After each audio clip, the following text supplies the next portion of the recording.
शुरुआत में हम एक गांव का सीन देखते हैं। वहां हमें एक औरत दिखाई देती है। उसकी डिलीवरी होने वाली थी, लेकिन उसे एक बेटी हो जाती है।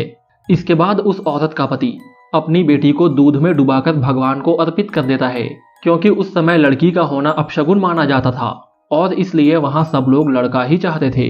इसके बाद हमें दूसरा गांव दिखाया जाता है। वहां एक परिवार में रामशरण और उसके 5 बेटे होते हैं, लेकिन किसी भी बेटे की शादी नहीं हुई थी, क्योंकि वहां लड़की पैदा होते ही मार दी जाती थी। ये लोग काम करने के लिए रघु नाम के एक बच्चे को रखते हैं। रघु नीची जाति का था। वहां बड़ा बेटा रामशरण से कहता है कि वो जल्दी से उसकी शादी करा दे, क्योंकि उसकी उम्र निकल रही है। रामशरण कहता है वो उसके लिए लड़की ढूंढ रहा है, लेकिन इस गांव में तो क्या, आसपास के गांव में भी कोई लड़की नहीं है। ये सुनकर राकेश और उसके भाई खाना छोड़कर चले जाते हैं, लेकिन सूरज उनके साथ नहीं जाता है। फिर गांव के ढेर सारे लोग एक घर में टीवी देखने जाते हैं। वो घर इनका सिनेमा हॉल था। वहां वो लोग अश्लील फिल्में देखते हैं। टीवी देखते हुए वहां के बूढ़े लोग रोने लगते हैं, क्योंकि आज तक भी उनकी शादी नहीं हुई थी। फिल्म देखने के बाद राकेश के अंदर हवस जाग जाता है और वो बाहर निकलकर जानवर के साथ अपनी प्यास बुझाता है।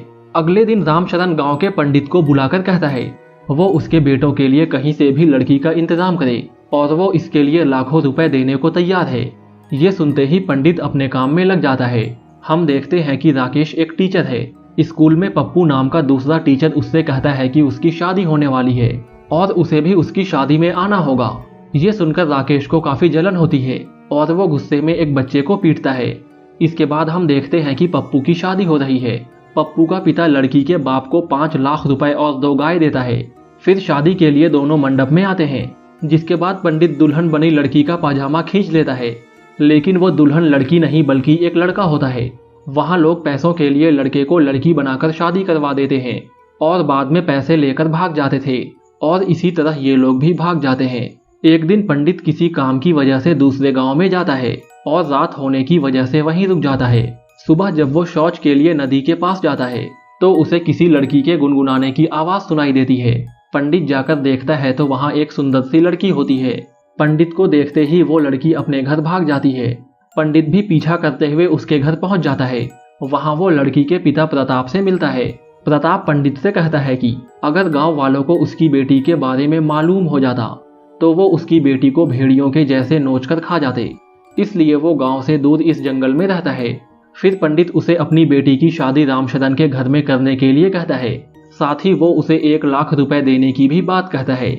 ये सुनकर प्रताप मान जाता है।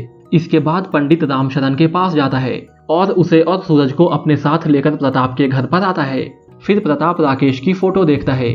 फोटो देखने के बाद वो कहता है कि वो अपनी बेटी की शादी राकेश से नहीं बल्कि सूरज के साथ करेगा, क्योंकि सूरज देखने में एक संस्कारी लड़का लगता है। ये सुनकर रामशरण जाने लगता है, लेकिन रास्ते में वो सोचता है कि कल्कि की शादी सूरज से ही करने में भलाई है, क्योंकि सूरज उसकी सारी बातों को मानता है। इसके बाद हम देखते हैं कि रामशरण प्रताप को 5 लाख रुपए और 5 गायें देता है और कल्कि की शादी अपने 5 बेटों के साथ कर देता है। इसके बाद ये लोग कल्कि को लेकर घर आते हैं। घर आकर राकेश बोलता है कि कल्कि के साथ सुहाग रात सबसे पहले वो मनाएगा, क्योंकि वो 5 में सबसे बड़ा भाई है। ये सुनकर रामशरण कहता है कि हरामखोरो, तुम लोगों ने अपने बाप के बारे में भी नहीं सोचा। तुम्हारी माँ के गुजर जाने के बाद मैंने जिंदगी कैसे काटी ये सिर्फ मैं ही जानता हूँ, इसलिए कल्कि के पास सबसे पहले मैं जाऊंगा। इसके बाद रामशरण कल्कि के पास जाता है और उसके साथ सुहागरात मनाता है, लेकिन अगली सुबह कल्कि को मालूम होता है कि कल रात उसके पास कोई और नहीं बल्कि उसका ससुर ही आया था। इसके बाद सभी भाई एक एक दिन करके कल्कि के साथ सोते हैं। 5 भाई कल्कि को सिर्फ अपनी हवस मिटाने के लिए इस्तेमाल कर रहे थे। फिर जब सबसे छोटे बेटे सूरज की बारी आती है तो वो कल्कि के पास जाता है, लेकिन उस दिन कल्कि की तबीयत ठीक नहीं थी, तो वो उसके साथ जबरदस्ती नहीं करता है और वो सिर्फ उससे बातें करता है। सूरज काम में कल्कि की हेल्प भी करता है, जिसके बाद दोनों एक दूसरे से प्यार करने लगते हैं। इसके बाद कल्कि अपने बाकी पतियों को अपने पास आने से रोकने लगी, जिससे रामशरण और उसके बाकी बेटे जलने लगते हैं कि सूरज ने ही उनका काम खराब किया है। अपनी हवस मिटाने के लिए ये लोग इतना नीचे गिर जाते हैं कि कोई सोच भी नहीं सकता है। एक दिन चारों भाई मिलकर सूरज को मार देते हैं, जिसके बाद कल्कि बिल्कुल अकेली हो जाती है। इसके बाद रामशरण समेत बाकी भाई कल्कि के साथ दिन में कई बार जबरदस्ती करते, लेकिन कल्कि चाहकर भी कुछ नहीं कर पाती। फिर एक दिन वो रघु के हाथों अपने पिता के पास चिट्ठी भेजती है, जिसके बाद अगले ही दिन प्रताप वहां आता है। यहाँ रामशरण प्रताप को और 1 लाख रुपए देता है, क्योंकि वो भी बिना बताए कल्कि के साथ सो रहा था। अपने बाप के पैसों के लालच के बाद भी कल्कि उसके पैर छूती है। कुछ देर बाद प्रताप वहां से चला जाता है। भले ही प्रताप अपनी बेटी को इन भेड़ियों से नहीं बचा पाया, लेकिन कल्कि अपने बाप को खुश देखना चाहती है।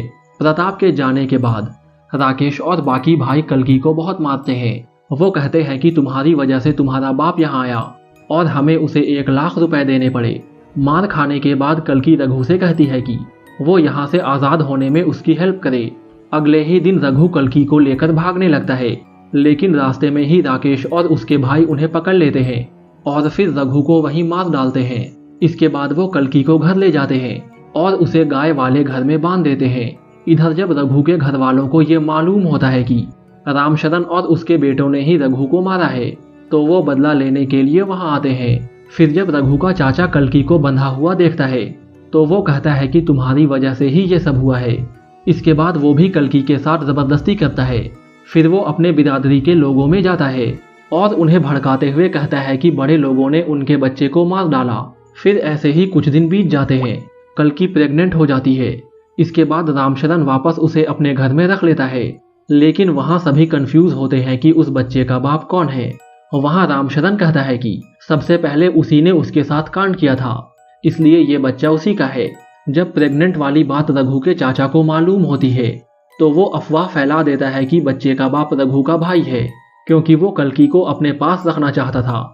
इसके बाद ये लोग कल्कि को लेने के लिए रामशरण के घर में जाते हैं, लेकिन गुस्से में आकर रामशरण और उसके बेटे उन पर फायरिंग करने लगते हैं। इस फायरिंग में रघु का भाई मारा जाता है। बचे हुए लोग वहां से भागने लगते हैं। राकेश और बाकी के भाई उनका पीछा करने लगते हैं। पीछा करते हुए वो उनके गांव में पहुंच जाते हैं। तभी रघु का चाचा अपने सारे लोगों को लेकर इन पर हमला कर देता है और वो सबको मार देता है। इस बात से रामशरण को बहुत गुस्सा आता है और वो गुस्से में कल्कि को मनहूस कहता है। फिर वो जैसे ही कल्कि को जलाने वाला होता है, तभी उनका नया नौकर चाकू लेकर रामशरण को मार देता है। वहीं गांव के बाकी लोग भी एक दूसरे के साथ लड़ते हुए मारे जाते हैं। फिर कुछ दिन बाद कल्कि को एक बेटी होती है, लेकिन कल्कि दुखी होने के बजाय बहुत खुश होती है। इस मूवी में इंसानों की हैवानियत को दिखाया गया है, जो बेटी होने पर उन्हें मार देते हैं, लेकिन बिस्तर में हर एक इंसान को लड़की की आवश्यकता होती है और इसी पॉइंट पर यह मूवी खत्म हो जाती है।